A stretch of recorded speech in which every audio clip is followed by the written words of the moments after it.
नमस्कार दोस्तों, स्वागत है आपका आज के मुख्य समाचारों में। जी हां दोस्तों, आपको यहां पर देखने को मिलेंगी सुबह से लेकर शाम तक की तमाम बड़ी खबरें मुख्य समाचार ब्रेकिंग न्यूज अपडेट्स के रूप में। तो दोस्तों, आप सभी लोगों से रिक्वेस्ट है इस वीडियो को ज्यादा से ज्यादा लाइक और शेयर करें।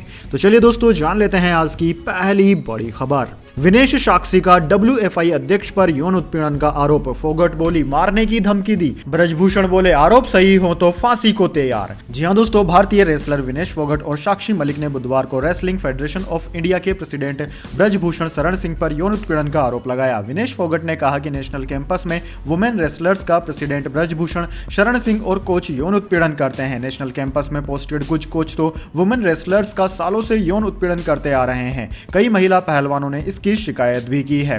बजरंग पूनिया ने कहा कि हमारा विरोध WFI और जिस तरह वे पहलवानों के हितों को ध्यान में रखे बिना काम कर रहे हैं उसके खिलाफ है। इसका राजनीति से कुछ भी लेना देना नहीं है। इधर दोस्तों, WFI के अध्यक्ष ब्रजभूषण शरण सिंह ने कहा कि विनेश फोगट के आरोप बेबुनियाद हैं। उनके पास आरोपों का कोई सबूत नहीं है। कोई पीड़ित है तो सबूत के साथ मेरे सामने आए। आरोप सही हुए तो फांसी पर लटक जाऊंगा। इसके बाद दोस्तों, अगली बड़ी खबर। KCR की रैली में 4 मौजूदा और एक पूर्व CM विजयन बोले हम पर हिंदी थोप रहे हैं। अखिलेश ने कहा बीजेपी के 399 दिन बचे हैं। जी हां दोस्तों, तेलंगाना के CM और भारत राष्ट्र समिति BRS के सुप्रीमो के चंद्रशेखर राव KCR की खम्मम जिले में हुई रैली में 4 मौजूदा मुख्यमंत्री और एक पूर्व मुख्यमंत्री पहुंचे। इस रैली के माध्यम से विपक्षी एकता का संदेश दिया गया। रैली में केरल के मुख्यमंत्री P विजयन ने राष्ट्रभाषा का मुद्दा उठाया। उन्होंने कहा कि हमारी सभी देशी भाषाओं को दरकिनार करते हुए हिंदी को राष्ट्रभाषा के रूप में चित्रित करने का प्रयास किया जा रहा है। अपनी मातृभाषाओं को खत्म कर हिंदी थोपने से देश की अखंडता प्रभावित होगी। इसके बाद दोस्तों, अगली बड़ी खबर। यूक्रेन में बड़ा हादसा। बिल्डिंग से टकराकर क्रैश हुआ हेलीकॉप्टर। 3 मंत्रियों सहित 16 की मौत। जी हां दोस्तों, यूक्रेन की राजधानी कीव के पास एक बड़ा हादसा हुआ। यहां एक हेलीकॉप्टर बिल्डिंग से टकराकर क्रैश हो गया। हादसे में यूक्रेन के गृह मंत्री समेत 3 मंत्रियों की मौत हो गई। मरने वालों की तादाद 16 बताई जा रही है, जिनमें 2 बच्चे भी शामिल हैं। दोस्तों, हेलीकॉप्टर पर कुल 9 लोग सवार थे। यूक्रेन का पुलिस प्रशासन मौके पर पहुंचकर राहत और बचाव अभियान चला रहा है। हादसे में 22 लोग घायल भी हुए हैं, जिनमें 10 बच्चे शामिल हैं। घायलों को इलाज के लिए नजदीकी अस्पताल में भर्ती कराया गया है। इसके बाद दोस्तों, अगली बड़ी खबर। पंजाब में कांग्रेस को एक और झटका। मनप्रीत बादल ने दिया इस्तीफा, थामा बीजेपी का दामन। जी हां दोस्तों, पंजाब के पूर्व वित्त मंत्री मनप्रीत बादल ने कांग्रेस से इस्तीफा दे दिया है, जिसके बाद उन्होंने भाजपा का दामन थाम लिया। मनप्रीत बादल ने केंद्रीय मंत्री पीयूष गोयल और राष्ट्रीय महामंत्री तरुण चुग की मौजूदगी में भाजपा ज्वाइन कर ली। यह कदम उन्होंने ऐसे समय में उठाया जब राहुल गांधी की यात्रा पंजाब से होकर गुजर रही है और पठानकोट में कांग्रेस की एक बड़ी रैली होने वाली है। दोस्तों, मनप्रीत बादल ने राहुल गांधी को भेजे अपने इस्तीफे में लिखा है कि मैं बहुत दुख के साथ आधिकारिक तौर पर भारतीय राष्ट्रीय कांग्रेस की प्राथमिक सदस्यता से इस्तीफा देने के लिए लिख रहा हूं। 7 साल पहले मैंने पीपल्स पार्टी ऑफ पंजाब का आपकी पार्टी में विलय किया था। मैंने ऐसा बड़ी आशा के साथ एक समृद्ध इतिहास वाले संगठन में एकीकृत होने के लिए किया था। उम्मीद थी कि यह ऐसा करना मुझे पंजाब के लोगों के हितों की रक्षा करना और सेवा करने की अनुमति देगा। इस्तीफे में मनप्रीत बादल ने कहा कि कांग्रेस उनकी अपेक्षाओं पर खरी नहीं उतरी, इसलिए वह दुखी होकर इसे छोड़ रहे हैं। इसके बाद दोस्तों, अगली बड़ी खबर। जासूसी के आरोप में वित्त मंत्रालय का कर्मचारी हुआ गिरफ्तार। दूसरे देशों को भेज रहा था सीक्रेट जानकारी। जी हां दोस्तों, जासूसी के आरोप में वित्त मंत्रालय के एक कर्मचारी को गिरफ्तार किया गया है। दोस्तों, बताया गया है कि यह आरोपी पैसों के बदले में दूसरे देशों को वित्त मंत्रालय से जुड़ी जरूरी जानकारी दे रहा था। आरोपी का नाम सुमित है, जो वित्त मंत्रालय में कॉन्ट्रैक्ट पर काम कर रहा था, लेकिन काम के दौरान उसने खुद को संदिग्ध गतिविधियों में शामिल किया और पैसों के बदले वो सीक्रेट जानकारी दूसरे मुल्कों को दी जो भारत के लिहाज से संवेदनशील रही। सुमित के पास से एक मोबाइल फोन जब्त किया गया है। पुलिस के मुताबिक इसी फोन से वो जासूसी को अंजाम दे रहा था। इस केस में ऑफिशियल सीक्रेट एक्ट के तहत मामला दर्ज कर लिया गया है। अब कितने समय से ये शख्स वित्त मंत्रालय के साथ काम कर रहा था, किस प्रकार की जानकारी इसने दूसरे मुल्कों को दी, इसकी तरफ से कौन कौन से देश तक खुफिया जानकारी दी गई, अभी कुछ भी सामने नहीं आया है। मामला क्योंकि वित्त मंत्रालय से जुड़ा हुआ है, ऐसे में पुलिस भी विस्तृत जांच के बाद ही बयान जारी करना चाहती है। इसके बाद दोस्तों, अगली बड़ी खबर। 2 हिंदू एक सिख नेता के मर्डर के 3 करोड़ काबिलियत साबित करने के लिए हिंदू लड़के का गला काटा। वीडियो पाकिस्तान भेजा। जी हां दोस्तों, पाकिस्तान में बैठे आतंकवादियों ने पंजाब और दिल्ली के 3 नेताओं के मर्डर की साजिश रची। इसमें 2 हिंदू और एक सिख नेता शामिल हैं। इनके लिए उन्होंने दिल्ली में स्लीपर सेल एक्टिव किया। जहांगीरपुरी के भलसवा डेरी इलाके में नौशाद और जगजीत ने इन हत्याओं की जिम्मेदारी ली। हालांकि पाकिस्तानी आकाओं को शक था कि ये दोनों और इनके साथी कत्ल कर पाने में कामयाब हो पाएंगे या नहीं। नौशाद और जगजीत ने अपनी काबिलियत साबित करने के लिए एक हिंदू लड़के को पकड़ा और गला काटकर उसकी हत्या कर दी। फिर लाश को 4 टुकड़ों में काटकर पास के नाले में फेंक दिया। हत्या करते हुए वीडियो बनाया और सिग्नल ऐप के जरिए उसे पाकिस्तान भेजा। दिल्ली पुलिस की स्पेशल सेल ने इन दोनों आतंकवादियों को 12 जनवरी को गिरफ्तार कर लिया। पूछताछ में दोनों ने कई खुलासे किए। नौशाद और जगजीत तक ड्रॉप डेड मेथड के जरिए पाकिस्तान से हथियार भेजे गए थे। इस मेथड में सीक्रेट लोकेशन पर कोई चीज रख दी जाती है और दूसरा व्यक्ति उसे रिसीव करता है। नौशाद पाकिस्तान में दूसरे हैंडलर के संपर्क में था। पाकिस्तान से ही सिग्नल ऐप पर हथियारों की लोकेशन गूगल मैप के जरिए शेयर की गई। इसके बाद दोस्तों अगली बड़ी खबर, सऊदी अरब ने किया ऐलान, भारत को होगा बड़ा फायदा। जी हां दोस्तों, भारत का एक अहम आर्थिक साझेदार देश सऊदी अरब ने ट्रेड डील को लेकर बड़ा फैसला किया है। सऊदी अरब के वित्त मंत्री मोहम्मद अल ज़ादान ने कहा है कि सऊदी अरब अमेरिकी डॉलर के अलावा अन्य मुद्राओं में भी व्यापार करने को लेकर बातचीत करने के लिए तैयार है। सऊदी विदेश मंत्री का यह बयान भारत के लिए इसलिए भी मायने रखता है क्योंकि दोनों देशों ने हाल ही में आर्थिक संबंधों को बढ़ावा देने के लिए रुपए रियाल में व्यापार शुरू करने की संभावना पर चर्चा की थी। इसके अलावा एक और गल्फ कंट्री यूएई के साथ भारत ने फरवरी 2022 में द्विपक्षीय व्यापार और आर्थिक संबंधों को बढ़ावा देने के लिए मुफ्त व्यापार समझौते पर हस्ताक्षर किए। सऊदी अरब के वित्त मंत्री मोहम्मद अल ज़ादान ने मंगलवार को ब्लूमबर्ग टीवी को दिए इंटरव्यू में कहा कि हमें इस मुद्दे पर बातचीत करने में कोई दिक्कत नहीं है कि हम अपना व्यापार किस मुद्रा में करना चाहते हैं, चाहे वह अमेरिकी डॉलर में हो, यूरो में हो या सऊदी रियाल में हो। इसके बाद दोस्तों अगली बड़ी खबर, भारत की नंबर 1 फर्राटा धाविका दूती चंद हुई डोप टेस्ट में फेल, लगा बैन। जी हां दोस्तों, भारत की नंबर 1 फर्राटा धाविका दूती चंद टूर्नामेंट से बाहर हुए टेस्ट में प्रतिबंधित एलाबोटिक एस्टेरॉइड के सेवन की दोषी पाई गई है और उन पर अस्थायी निलंबन लगा दिया गया है। एशियाई खेल 2018 में 100 मीटर और 200 मीटर दौड़ में दूसरे स्थान पर रही दूती 100 मीटर में मौजूदा राष्ट्रीय चैंपियन भी है। दोस्तों, राष्ट्रीय डोपिंग निरोधक एजेंसी नाडा द्वारा जारी अधिसूचना में कहा गया है कि दूती चंद को एंडराइन, ऑस्ट्राइन और लिंगाड्रोल के सेवन का दोषी पाया गया है। दूती को लिखे पत्र में एएएफ अधिसूचना में कहा गया है कि मैं आपको सूचित करता हूं कि आपके ए नमूने की एनडीटीएल राष्ट्रीय डोप टेस्ट प्रयोगशाला में वाडा विश्व डोपिंग निरोधक एजेंसी की प्रक्रिया के तहत जांच की गई और नतीजा पॉजिटिव आया है। दोस्तों, यह नमूना पिछले साल 5 दिसंबर को टूर्नामेंट से इतर प्रतियोगिता में लिया गया था। पत्र में दूती चंद को इसके परिणामों के बारे में भी आगाह किया गया है। इसके बाद दोस्तों अगली बड़ी खबर, शुकेश ने जैकलिन और नोरा को ठगा, फिल्मों में काम, गाड़ी, बंगला, लग्जरी लाइफ का दिया झांसा। जी हां दोस्तों, शुकेश चंद्रशेखर से जुड़ी मनी लॉन्ड्रिंग मामले में जैकलिन फर्नांडिस और नोरा फतेही के स्टेटमेंट सामने आ चुके हैं। दोनों ही अभिनेत्रियों ने सुकेश और उनकी एक्टिंग एसोसिएट पिंकी ईरानी पर गंभीर आरोप लगाए हैं। उनका कहना है कि शुकेश पिंकी द्वारा ही एक्ट्रेसेस को फंसाता है और उनके लिए जाल बिछाता है। जैकलिन ने अपने स्टेटमेंट में कहा कि शुकेश ने मेरे इमोशंस के साथ खेला और मेरी जिंदगी को तबाह किया। उसने मुझे मिसलीड किया, मेरे करियर को खराब किया। जैकलिन को सुकेश का परिचय एक सरकारी कर्मचारी के रूप में दिया गया था। हालांकि एक्ट्रेस को उस समय कुछ डाउट हुआ था, लेकिन बाद में उनके मेकअप आर्टिस्ट ने कंफर्म करते हुए सुकेश के बारे में जानकारी दी कि वह सही इंसान है। होम मिनिस्ट्री से भी जैकलिन के पास कई कॉल्स आई थी। पिंकी ईरानी ने जैकलिन के मेकअप आर्टिस्ट शान मुतातिल को कन्विंस किया था, कहा था कि सुकेश होम मिनिस्ट्री से जुड़े हैं और सरकार के लिए काम करते हैं। इसके अलावा वह सन टीवी के मालिक हैं और जयललिता के परिवार से ताल्लुक रखते हैं। जैकलिन के शुकेश बहुत बड़े फैन हैं। साउथ इंडियन सिनेमा में वह काम करना चाहते हैं। सन टीवी के मालिक होने के नाते उनके पास कई प्रोजेक्ट्स हैं जिसमें वह जैकलिन को देखना चाहते हैं। इसके बाद दोस्तों अगली बड़ी खबर, समेत सिक्कर विवाद भाजपा का हिडन एजेंडा। झारखंड के सीएम बोले जैन आदिवासियों को लड़ाने की साजिश, मरांग बुरु हमारा था हमारा रहेगा। जी हां दोस्तों, झारखंड के पारसनाथ पहाड़ पर स्थित जैन तीर्थ समेत सिक्कर विवाद भाजपा का हिडन एजेंडा है। वे जैन और आदिवासी समाज के लोगों को लड़ाने की साजिश रच रहे हैं। झारखंड के मुख्यमंत्री हेमंत सोरेन ने यह आरोप लगाया है। सोरेन ने संतौली भाषा में कहा कि मरांग बुरु हमारा था, हमारा है और हमारा रहेगा, आप लोग निश्चिंत रहें। सोरेन बुधवार को गिरिडीह में आयोजित खेती यानी जोहर यात्रा में बोल रहे थे। दोस्तों, आपकी जानकारी के लिए बता दें, समेत सिक्कर भी गिरिडीह जिले में ही पड़ता है। जैन समाज के देश भर में प्रदर्शन के बाद 10 जनवरी को आदिवासी समाज के लोगों ने भी इस तीर्थ क्षेत्र पर अपना अधिकार जताते हुए प्रदर्शन किया था। इसका नेतृत्व सत्ताधारी झारखंड मुक्ति मोर्चा के विधायक लोबिन हेब्रम ने किया था। इसके बाद दोस्तों अगली बड़ी खबर, वेदर अपडेट, सर्दी से मिलेगी राहत, फिर बारिश बढ़ाएगी मुसीबत, जान लीजिए मौसम का हाल।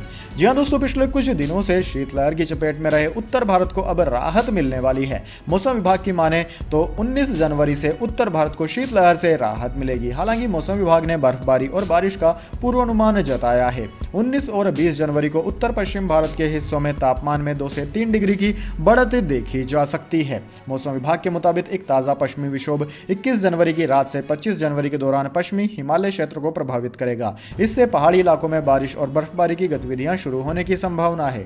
मौसम विभाग की माने तो पश्चिमी हिमालय क्षेत्र में 21 जनवरी से 25 जनवरी तक पहाड़ों पर बर्फबारी होगी। वहीं मैदानी इलाकों में 22 जनवरी से 25 जनवरी तक बारिश के आसार हैं। इसके बाद दोस्तों अगली बड़ी खबर, कोविड वैक्सीन के साइड इफेक्ट के दावों पर क्या बोली सरकार, लिख कर दिया जवाब। जी हां दोस्तों, केंद्र की मोदी सरकार ने उन मीडिया रिपोर्ट्स का खंडन किया है जिसमें भारतीय चिकित्सा अनुसंधान परिषद ICMR और केंद्रीय औषधि मानक नियंत्रण संगठन CDSCO ने कोविड-19 टीकों के कई दुष्प्रभावों को स्वीकार किया था। एक RTI की जानकारी के जवाब का हवाला देते हुए मीडिया रिपोर्ट्स में दावा किया गया था कि CDSCO और ICMR ने कोविड-19 के टीकों के कई दुष्प्रभावों को स्वीकार किया है। कोविड-19 के टीकों के दुष्प्रभाव को लेकर एक RTI दायर करके सरकार से जवाब मांगा गया था। RTI का जवाब देते हुए केंद्रीय स्वास्थ्य मंत्रालय ने एक बयान में कहा कि हम यह स्पष्ट करते हैं कि मीडिया रिपोर्ट्स में गलत सूचना है और इसमें गलत जानकारी दी गई है। इसके बाद दोस्तों जाने अगली बड़ी खबर, लेकिन उससे पहले मेरी आपसे एक छोटी सी रिक्वेस्ट है, अगर दोस्तों आपको अभी तक हमारी न्यूज पसंद आई तो इसे एक छोटा सा लाइक जरूर दे दीजिए, और अगर आपको पसंद नहीं आई है तो बेशक आप डिसलाइक भी कर सकते हैं, लेकिन दोस्तों लाइक और डिसलाइक जरूर कीजिए, क्योंकि दोस्तों यही हमारी मेहनत का फल होता है और इसी से हमें पता चलता है कि आपको हमारी वीडियोस पसंद आ रही है या नहीं। तो चलिए दोस्तों जान लेते हैं आज की अगली बड़ी खबर। शेयर बाजार में तेजी, सेंसेक्स 390 अंक बढ़कर 61,046 पर बंद। 27 जनवरी से खुलेगा अडानी एंटरप्राइज का FPO। जी हां दोस्तों, भारतीय शेयर बाजार में बुधवार को तेजी देखने को मिली। सेंसेक्स 390 अंक बढ़कर 61,046 के स्तर पर बंद हुआ। निफ्टी 112 अंकों की तेजी के साथ 18,165 पर पहुंच गया। सेंसेक्स के 30 शेयरों में से 23 में तेजी रही। आज मेटल, बैंकिंग और फाइनेंशियल स्टॉक्स में सबसे ज्यादा तेजी रही। निफ्टी पर Hindalco, Tata steel, LT, UPL और विप्रो सबसे ज्यादा चढ़े। Tata Motors, Adani enterprises, HDFC life, UltraTech cement और BPCL में सबसे ज्यादा गिरावट रही। दोस्तों अडानी एंटरप्राइजेज के फॉलो ऑन पब्लिक ऑफर यानी कि FPO 27 जनवरी को सब्सक्रिप्शन के लिए खुलेगा। इस FPO को 31 जनवरी तक सब्सक्राइब किया जा सकेगा। वहीं एंकर निवेशक 25 जनवरी को बोली लगा सकेंगे। कंपनी इस FPO के जरिए 20,000 करोड़ रुपए जुटाना चाहती है। इसके बाद दोस्तों अगली बड़ी खबर, मुझे सिर्फ एक्शन हीरो बनना था, पठान की रिलीज से पहले शाहरुख खान ने किया बड़ा खुलासा। जी हां दोस्तों, साल 2018 में आई फिल्म जीरो के बाद शाहरुख खान बहुत जल्द फिल्म पठान में वापसी करने के लिए तैयार हैं। फिल्म पठान में शाहरुख खान धुआंधार एक्शन अंदाज में धमाल मचाते हुए नजर आएंगे। इंडस्ट्री में रोमांस के किंग के नाम से मशहूर शाहरुख हमेशा से एक्शन हीरो बनना चाहते थे। इस बात का खुलासा शाहरुख खान ने हाल ही में किया। हाल ही में यशराज फिल्म्स के ऑफिशियल YouTube चैनल पर एक लेटेस्ट इंटरव्यू में एक वीडियो शेयर किया गया। इस वीडियो में किंग खान अपने 32 साल के फिल्मी सफर को लेकर बात करते हुए नजर आए। इस वीडियो में शाहरुख खान ने बताया कि करियर की शुरुआत में 32 साल पहले मैं इंडस्ट्री में एक एक्शन हीरो बनने की चाह लेकर आया था, लेकिन मैं बन नहीं पाया और एक रोमांटिक हीरो बन गया। हालांकि मैं दिलवाले दुल्हनिया ले जाएंगे से प्यार करता हूं, राहुल और राज जैसे उन तमाम अच्छे लड़कों को चाहता हूं, लेकिन फिर भी मैं हमेशा से सोचता था कि मैं एक एक्शन हीरो हूं। ऐसे में पठान से मेरा एक्शन हीरो का सपना साकार होने जा रहा है। इसके बाद दोस्तों अगली बड़ी खबर, एलन मस्क ट्विटर खरीदने के बाद गरीब हुए एलन मस्क नहीं चुका पा रहे किराया, बेच रहे टेबल, कुर्सी, टीवी, फ्रिज। जी हां दोस्तों, कभी दुनिया के सबसे अमीर रहने वाले शख्स एलन मस्क ट्विटर खरीदने के बाद भारी नुकसान में है। हालत ऐसी है कि ट्विटर ऑफिस और पैलेस का किराया नहीं दे पा रहे हैं। इस कारण ट्विटर ऑफिस में मौजूद सामानों को बेचने तक की नौबत आ चुकी है। ट्विटर ऑफिस से 631 सामानों की नीलामी की जा रही है। हेरिटेज ग्लोबल पार्टनर्स की ओर से यह नीलामी 27 घंटे के लिए ऑनलाइन आयोजित की जा रही है। कभी 340 अरब डॉलर की संपत्ति रखने वाले एलन मस्क का पिछले साल अच्छा नहीं रहा।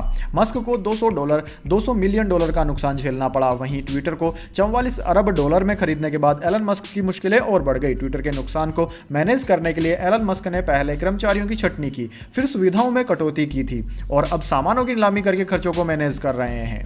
इसके बाद दोस्तों अगली बड़ी खबर, 3 राज्यों में चुनाव की तारीखों का हुआ ऐलान। त्रिपुरा में 16 फरवरी, मेघालय नागालैंड में 27 फरवरी को वोटिंग। सभी के नतीजे 2 मार्च को आएंगे।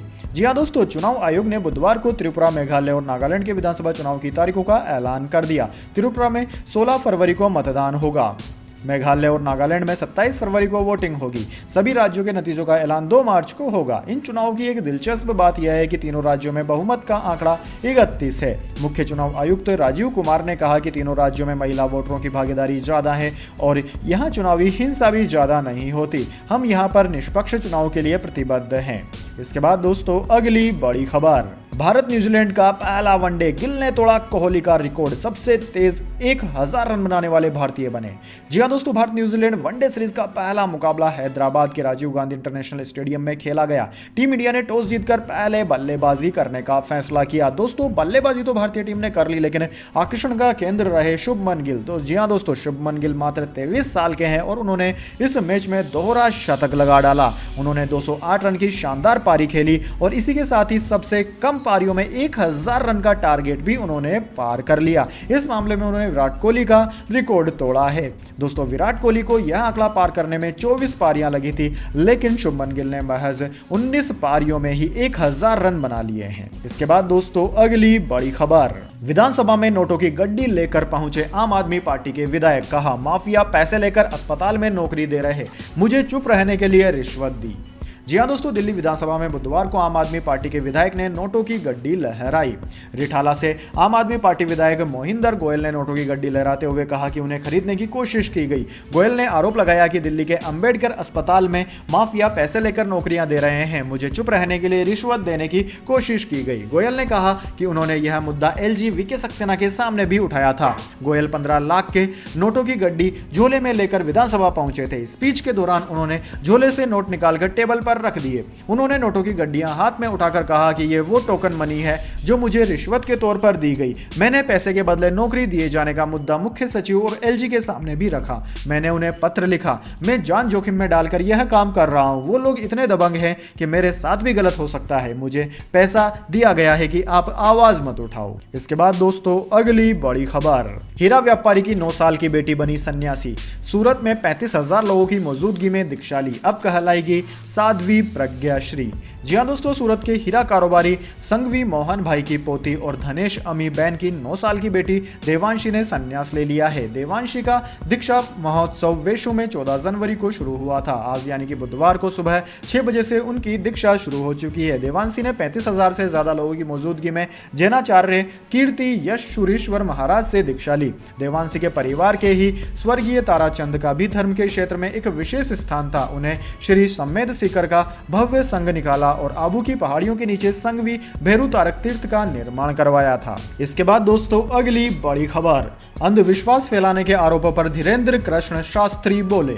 जी हां दोस्तों, बागेश्वर धाम सरकार धीरेन्द्र कृष्ण शास्त्री इन दिनों विवादों के चलते सुर्खियां बटोर रहे हैं। नागपुर में अंधविश्वास उन्मूलन समिति ने धीरेन्द्र कृष्ण शास्त्री पर अंधविश्वास फैलाने और चुनौती से भागने का आरोप लगाया। इस पर अब धीरेन्द्र कृष्ण शास्त्री ने रायपुर में बड़ा बयान दिया। उन्होंने रायपुर में कहा कि हनुमान जी की पूजा करना अंधश्रद्धा है, तो भारत के जितने भी हनुमान भक्त हैं सब पर FIR होनी चाहिए, फिर कैसे तुम्हारा थोबड़ा लाल करेंगे हनुमान जी। दरअसल दोस्तों, छत्तीसगढ़ की राजधानी रायपुर में 17 जनवरी से 23 जनवरी तक बागेश्वर धाम सरकार की कथा है। कथा सुनने के लिए बड़ी भीड़ उमड़ रही है। इसी बीच बुधवार को धीरेन्द्र कृष्ण शास्त्री ने रायपुर में प्रेस कॉन्फ्रेंस कर अपनी सफाई दी। उन्होंने कहा कि तथाकथित लोगों को मैं कहना चाहता हूं कि बीच में कथा छोड़कर भागना बोलकर बंद कर दें। हमारी कथा 7 दिन की ही थी। कथा की तारीख हमारे पेज पर पहले से ही जारी कर दी गई थी।